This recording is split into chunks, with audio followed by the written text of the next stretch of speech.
Welcome to the Reconnection Club podcast, the show that helps parents heal troubled relationships with their adult sons and daughters. I'm your host, psychotherapist Tina Gilbertson. Each week, I'll offer you compassion, clarity, and personal development tips designed to help you reconnect, not only with your child, but with yourself. Now let's get started. Most cases of estrangement are not hopeless, and that's why the Reconnection Club exists, to provide plenty of instruction on how to make repairs in your relationship with your currently or frequently estranged adult child. But for some unlucky parents, the chances of ever having a decent relationship with their child is slim. The situations I'm going to talk about today are only hopeless in my opinion. There's really no hard evidence whatsoever about when reconciliation attempts by parents can work and when there's hardly any point in trying. So I'm basing my remarks today on my professional training, my experience, and my understanding of how certain clinical diagnoses affect relationships. But also there's just some pure conjecture here necessarily because of the lack of hard evidence. So that's my disclaimer for this episode. The first and probably most hopeless of cases is estrangement from an adult child with sociopathy. The word sociopath is sometimes used interchangeably with the word psychopath. In practice, the word psychopath is more often associated with criminality, whereas you can be sociopathic and be gainfully employed, or even the CEO of a company. In fact, it's been suggested that an unusually high percentage of CEOs of corporations are sociopaths. They have qualities that can make them highly effective as leaders who are completely strategic and not at all emotional in their decision-making. Sociopathy is a pattern of thinking and behavior that's pretty foreign to the average person. The sociopath, for example, has no fear of punishment or consequences. They don't tend to experience anxiety much, especially not social anxiety, because they view other people as unimportant or easily duped. If you catch a sociopath in a lie, they're not embarrassed or ashamed. They just keep lying, even in the face of overwhelming proof that they're not telling the truth. Even as children, sociopaths show really no empathy toward other people or animals. And they're sometimes known to hurt animals on purpose. They don't seem to have the mirror neurons that you and I have. So when people around them are laughing, that doesn't make them even crack a smile. And just quickly, mirror neurons are what cause us to cry in movies. They help us feel other people's pain.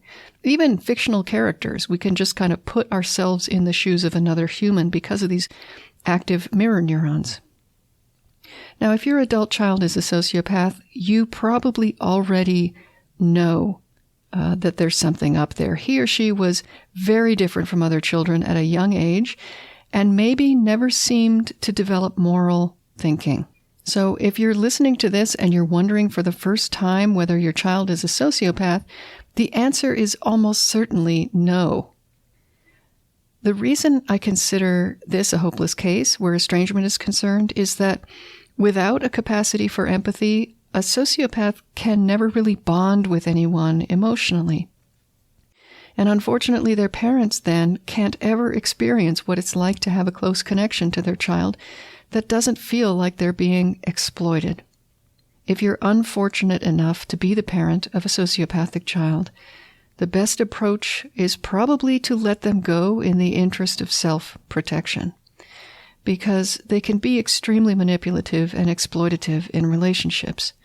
Those are really the only modes that they know of for relating to other people.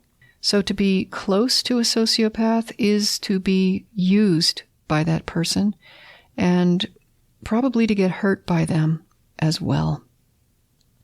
In the general population, it's estimated that maybe 1 person in 100 is a sociopath, but that's still millions of sociopaths in the world, and they all have parents. If one of them is you, Again, you probably already know that, and in fact, you may have given up long ago on the idea of a warm and close relationship with that child.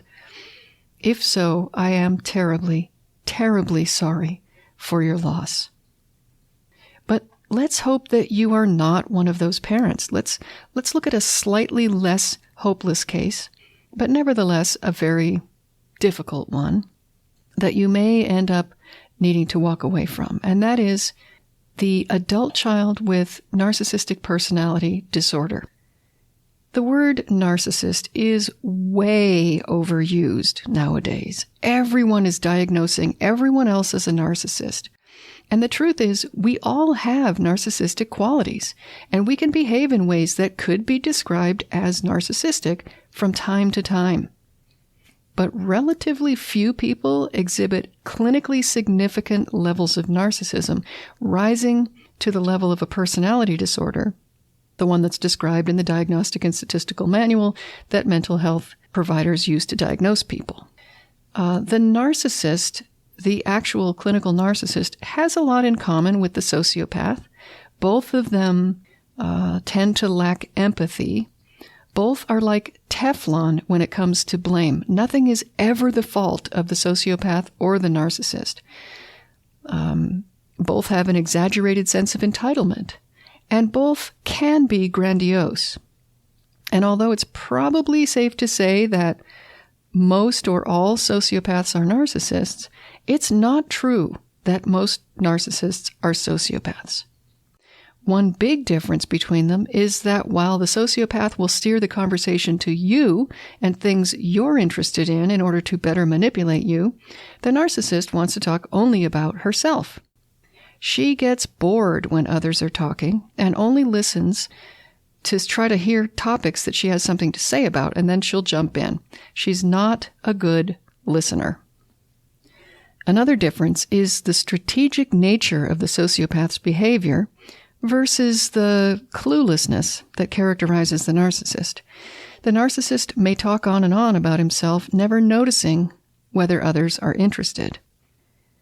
One more difference is that the narcissist is constantly in need of approval. She wants you to like and admire her, something the sociopath cares nothing about, unless your approval is needed for some specific purpose. I'll put a link in the show notes to an article that compares sociopaths and narcissists in case you're interested. The reason the narcissist is kind of a hopeless case is because she is a bottomless pit of need, viewing other people as sources of supply rather than as human beings with their own needs. She's not capable of empathy because she's so full of her own needs that there's no room in her attention for anyone else's. They just don't matter as much as hers do. This makes it a very empty and disappointing experience for anyone, including a parent, who tries to have a healthy two-way relationship with them. They have very little to give, but narcissistic rage if you fail to meet their emotional needs. Remember, there's a level of this behavior that falls within the normal range. Many adult children are disappointed and even angry with parents who fail to meet their needs, and they are not narcissists. One way to tell is they have other relationships in which they express empathy, offer support, even when it's inconvenient, and generally demonstrate social skills. If a child like that is expressing anger at not getting her needs met, the best response is to be curious about how you can go about doing that within your own boundaries. But if your child has full-blown narcissistic personality disorder, chances are slim he'll change and become the loving, forgiving son you were hoping for. He probably won't get therapy because narcissists don't really want to think that there's anything wrong with them. And when they do go to therapy to address the unhappiness that they feel, it often ends prematurely when the therapist upsets them. If your child has NPD, narcissistic personality disorder, you may want to seek therapy yourself to process what this means for you and your family. The last hopeless case is one that actually doesn't have to be hopeless, but it often becomes that way because of how it's handled. If your child has accused you or someone else close to you of abuse, physical, sexual, or emotional, and that accusation has not been properly addressed, they may never be ready to engage in a relationship. If you suspect that abuse did happen, but it's too painful to think about, or you don't know how to talk to your child about it, get therapy for yourself as the first order of business. Being the parent of someone who was abused is a very complex and difficult circumstance to be in. If you simply don't see it, if you're not convinced there was abuse, even though your child insists that there was, if you express your disagreement to your child, then there may indeed be very little hope of reconciliation. People who identify as survivors of abuse can feel re-traumatized when they're not believed by important others. So the only way for this situation to turn around is pretty much for the parent to take accusations of abuse seriously. And I would suggest family therapy if you need some support to work through it together. It will take time, patience, and courage, but being open to your child's version of her own experience is the only way I know of to bring hope to this particular situation. I hope you've discovered through listening to this episode that yours is not a hopeless case, and that in fact there's good reason to believe you can make repairs with your child. But if that's not the case, please find a mental health professional you can talk to, because this is a huge loss and something that might be hard to process without help. I'll put some links to popular therapist directories in the show notes to get you started. Until next time, remember that you are a loving, lovable, and still growing human being, so please take good care of yourself. Bye for now. If you've enjoyed this episode of the Reconnection Club podcast, I invite you to check out reconnectionclub.com. The Reconnection Club is for parents at any stage of estrangement from their adult, child, or children.